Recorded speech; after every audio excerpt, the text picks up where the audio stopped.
चुनाव की तारीखों का ऐलान किया।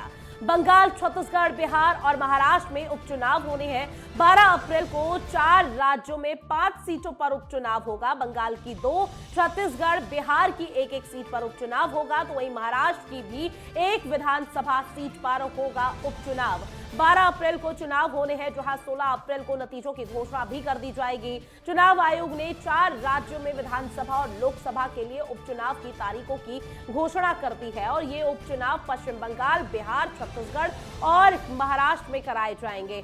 कहां होना है उपचुनाव, इसके बारे में भी आपको जानकारी देते हैं। जहां पश्चिम बंगाल की आसनसोल विधानसभा सीट पर उपचुनाव होना है, तो वहीं लोकसभा सीट पश्चिम बंगाल बल्लीगंज में भी चुनाव होगा। साथ ही विधानसभा सीट छत्तीसगढ़ की खैरागढ़ में भी चुनाव होना है। बिहार की बोछा विधानसभा सीट पर भी चुनाव होगा। महाराष्ट्र की कोल्हापुर विधानसभा सीट पर भी चुनाव होना है। तो 4 राज्यों में चुनाव होने हैं। उपचुनाव को लेकर घोषणा कर दी गई है चुनाव आयोग की तरफ से और ऐसे में 5 सीटों को लेकर भी यहां पर अब गहन चिंतन मंथन शुरू हो चुका है।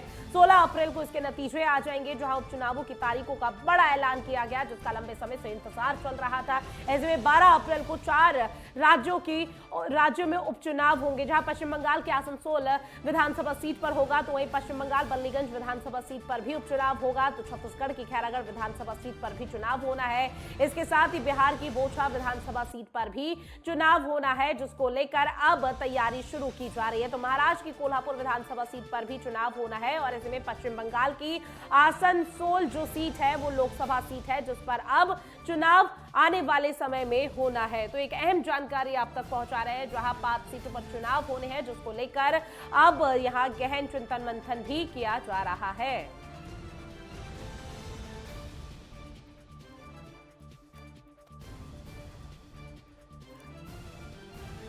और ज्यादा जानकारी के साथ मुंबई से राजन मिश्रा संवाददाता लाइव जुड़ गए हैं। राजन, महाराष्ट्र में भी उपचुनाव होने हैं। चुनाव आयोग ने तारीखों का ऐलान कर दिया 12 अप्रैल और इसके नतीजे 16 अप्रैल को आ जाएंगे। अब धरातल पर क्या तैयारी देखी जा रही है उपचुनाव को लेकर?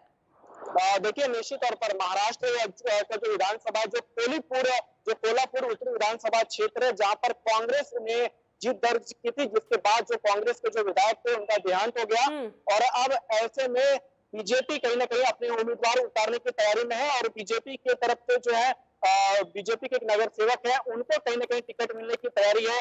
और आपको बता दूं कि चंद्रकांत जादव यहाँ पर कांग्रेस के विधायक थे, उनका देहांत हो गया और जिसके बाद जो है अब बीजेपी यहाँ पर पूरी तैयारी के साथ लड़ने के लिए तैयारी कर रही है।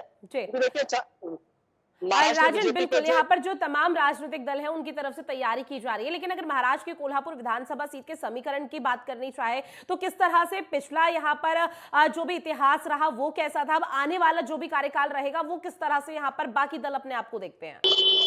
देखिए, निश्चित तौर पर कोल्हापुर उत्तरी विधानसभा जो है, ये जो पूरा विधानसभा का जो गढ़ है, ये कहीं ना कहीं कांग्रेस का गढ़ माना जाता है और ऐसे में बीजेपी पूरी तैयारी से इस बार चुनाव मैदान में उतरेगी और जिस तरीके से महाराष्ट्र की राजनीति चल रही है, ऐसे में बीजेपी कोई भी मौका नहीं छोड़ेगी जीत दर्ज के लिए। और 12 अप्रैल को ये चुनाव का मतदान होना, वोटिंग होना है और 24 अप्रैल को बाकायदा जो है जो उम्मीदवार है वो फॉर्म भरेंगे और 28 मार्च को अगर किसी उम्मीदवार को अगर फॉर्म वापस लेना है तो वो ले सकते हैं और ऐसे में 12 अप्रैल को ये चुनाव होना है। राजन, महाराष्ट्र की कोल्हापुर विधानसभा सीट ये यहाँ पर अभी उपचुनाव होने हैं, ऐसे में चुनाव आयोग की तरफ से अब ऐलान भी कर दिया गया, तो आने वाले समय में क्या लग रहा है कि किस तरह से जो यहाँ पर रुझान होगा आम जनता का वो किसके पक्ष से यहाँ पर नजर आ सकता है? देखिए, महाराष्ट्र विकास आघाड़ी के एक नेता है, उनका नाम सामने नहीं आ रहा, उन्होंने ये कहा कि अगर कांग्रेस पार्टी के जो विधायक थे अगर उनका देहांत हो गया तो उनको सच्ची श्रद्धांजलि हम ऐसे दे कि उनके खिलाफ किसी भी उम्मीदवार को ना उतारे, उनको ये सच्ची श्रद्धांजलि होगी। लेकिन ऐसे में महाराष्ट्र बीजेपी के जो अध्यक्ष है चंद्रकांत पाटिल, उन्होंने ये साफ कर दिया कि बीजेपी अपना उम्मीदवार उतारेगी और पूरी तैयारी के साथ जीत दर्ज करेगी। तो कहीं ना कहीं अपने आप में देखने वाली बात होगी कि कौन हावी पड़ता है कोल्हापुर उत्तरी विधानसभा सीट पर। बिल्कुल, महाराष्ट्र की कोल्हापुर यहाँ पर विधानसभा सीट काफी महत्वपूर्ण भी है और ऐसे में अगर राजन समझने की कोशिश करें तो किस तरह से यहाँ का जो भी अब तक का पिछला रिकॉर्ड रहा वो क्या कुछ रहा है यहाँ पर महाराष्ट्र की कोल्हापुर विधानसभा सीट का, क्योंकि पिछला जो रिकॉर्ड रहेगा शायद उसी के चलते तमाम जो राजनीतिक दल है उसकी वजह से जो रहा है वो आसान होती हुई नजर आएगी।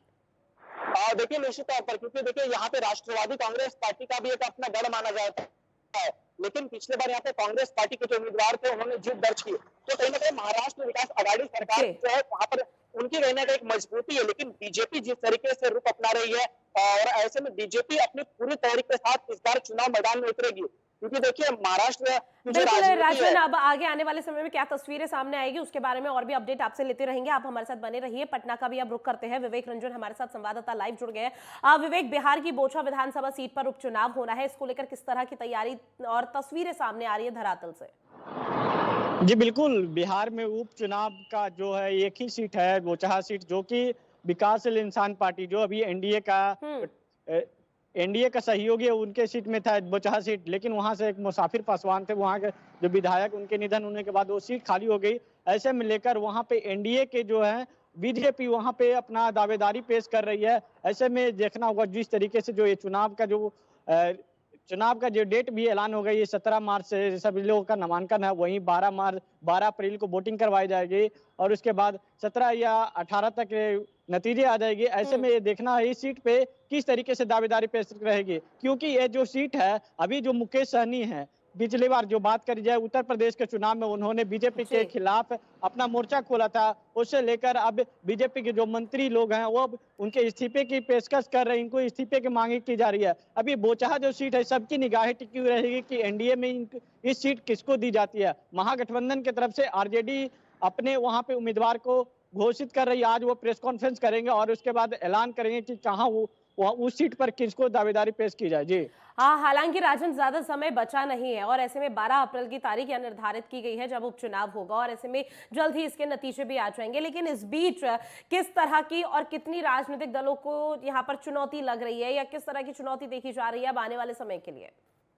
जी बिल्कुल, एनडीए की तो बात कर ली जाए तो एनडीए का अभी बिहार में एमएलसी का भी चुनाव होना है। 24 सीटों पर एमएलसी का स्थायी निकाय कोटे से जो एमएलसी का चुनाव है उसके 4 अप्रैल को होना है और उसके बाद जो एक सीट का जो बचा हुआ है बोचहा का, उस पे उपचुनाव होना है। ऐसे में देखना होगा ये किस तरीके से रणनीति रहेगी, क्योंकि जो अभी है 24 सीटों पर एमएलसी का जो मुकेश सहनी की जो बात कर रहे हैं, मुकेश सहनी का वहां से मुसाफिर पासवान विधायक थे, उनके निधन होने के बाद वो सीट खाली हो गई। अब ऐसे में वो जो सीट है काफी दिलचस्पी रहेगा, क्योंकि जो एमएलसी का चुनाव है, एमएलसी के चुनाव में 24 सीट पर अपना उम्मीदवारी फिर से ये मुकेश सहनी पेश कर रहे हैं, 24 सीट पर दावेदारी पेश कर रहे हैं। क्योंकि अब जो एक और वे सूत्रों के हवाले से खबर मिली है कि मुकेश सहनी जो है जो जेडीयू के खिलाफ अपना प्रत्याशी घोषित नहीं करेंगे, जो बीजेपी के खिलाफ है उनके खिलाफ प्रत्याशी घोषित करेंगे एमएलसी में। यानी कि जो बात कर ली जाए 2020 में जब विधानसभा का चुनाव हो रहा था, उस समय जिस तरीके से देखा कि चिराग पासवान ने जेडीयू के खिलाफ प्रत्याशी सभी जगह घोषित किया था, ऐसे में लेकर बीजेपी के खिलाफ नहीं प्रत्याशी घोषित किया था। यानी कि अब ये मेन दुश्मनी इनका बीजेपी से हो गई है, क्योंकि ये निषाद के आरक्षण बिल्कुल, जो सीधी कांटे की टक्कर है वो फिलहाल बीजेपी से नजर आ रही है। अब आने वाले समय में क्या तस्वीर है और किस तरह से प्रत्याशियों को मैदान में उतारा जाएगा ये देखना काफी महत्वपूर्ण होगा। राजू ने एक आखिरी रिएक्शन आपसे लेंगे कि जिस तरह से महाराष्ट्र की कोल्हापुर सीट में सीधी कांटे की टक्कर भी यहाँ देखी जा रही है और तमाम राजनीतिक दल अपनी पूरी साख झोंकते हुए नजर आ रहे हैं। अगर सिर्फ बीजेपी की बात की जाए तो अभी हाल ही में हमने देखा कि किस तरह से 5 राज्यों में उत्तर प्रदेश यहाँ पर विधानसभा चुनाव हुए थे, उत्तर प्रदेश उत्तराखंड में पूर्ण बहुमत के साथ एक बार फिर सत्ता में काबिज हुई। तो जाहिर सी बात है कि बीजेपी अब आने वाले समय में और भी राज्यों में पैर पसारती हुई नजर आएगी और बीजेपी का शासन पर बनाव भी हुआ है। तो ऐसे में महाराष्ट्र की कोल्हापुर सीट में बीजेपी के लिए कितनी बड़ी चुनौती आप देख रहे हैं वहां पर? देखिए, यहाँ पे जो 4 विधानसभा चुनाव हुए हैं 4 राज्यों में, वहां पर बीजेपी की जो जीत हुई है और ऐसे में महाराष्ट्र के हर एक जिले में बीजेपी अपना जीत का जश्न मना रही है। तो ऐसे में ये कहा जा सकता है कि कोल्हापुर उत्तर विधानसभा का जो सीट है यहाँ पर बीजेपी को काफी फायदा हो सकता है। बिल्कुल विवेक, संवाददाता भी हमारे साथ जुड़े हुए थे। आप तमाम जानकारी साझा की कि किस तरह से यहाँ पर उपचुनाव होगा, उसके लिए शुक्रिया। और ऐसे में राजन आप हमारे साथ बने रहिए और भी खबरों पर आपसे अपडेट लेंगे और किस तरह से अब चुनाव आयोग ने अभी तारीखों का ऐलान कर दिया तो जाहिर सी बात है कि अब आने वाले समय में कई चुनौतियां यहाँ पर राजनीतिक दलों के लिए है।